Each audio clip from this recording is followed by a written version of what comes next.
Connection TV, the house of details and fact news.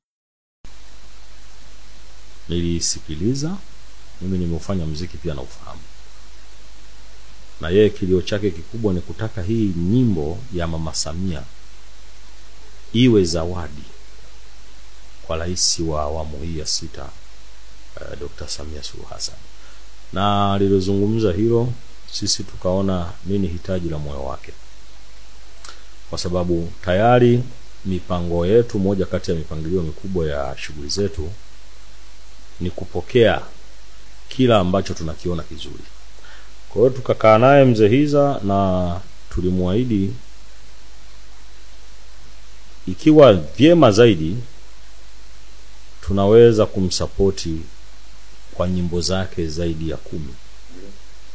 Lakini tukianza na hii nyimbo ya Mama Samia, the best song, ameimba vizuri, lakini alichokuwa anakihitaji ni kupata nafasi ya kufanya recording na video. Akasema nina zawadi kwa rais Dr. Samia.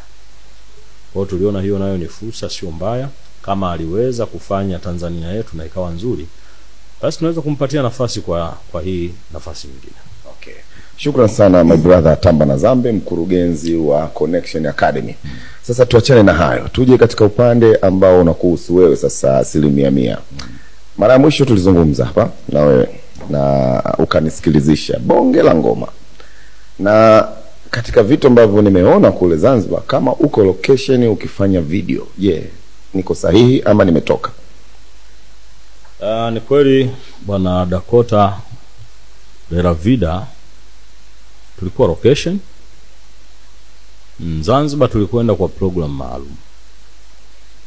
Moja kati ya program ambayo tulipeleka ni ile ya Ozadia. Ilikuwa ni program ya kumtambulisha ama kuja kwa Miss Europe.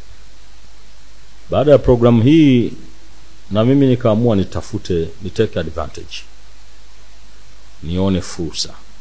Nikatumia nafasi hiyo hiyo kuona ninaweza kufanya music video ya wimbo wangu huu Warudi Nyumbani kwa kumtumia huyu Miss Europe. Wow, kwa hiyo unataka kuniambia Afrika unaweza ukawa wewe ndio wa kwanza kutoka Tanzania, Afrika Mashariki, Dar es Salaam, kufanya video queen akiwa Miss Europe. Nafikiri kama uliona hizo clip zimetambaa na umeona sababu ya kunitafuta, nimefanya hivyo. Na hiyo ndio point yangu ya msingi. Labda nikuulize, chaji yake ni shilingi ngapi?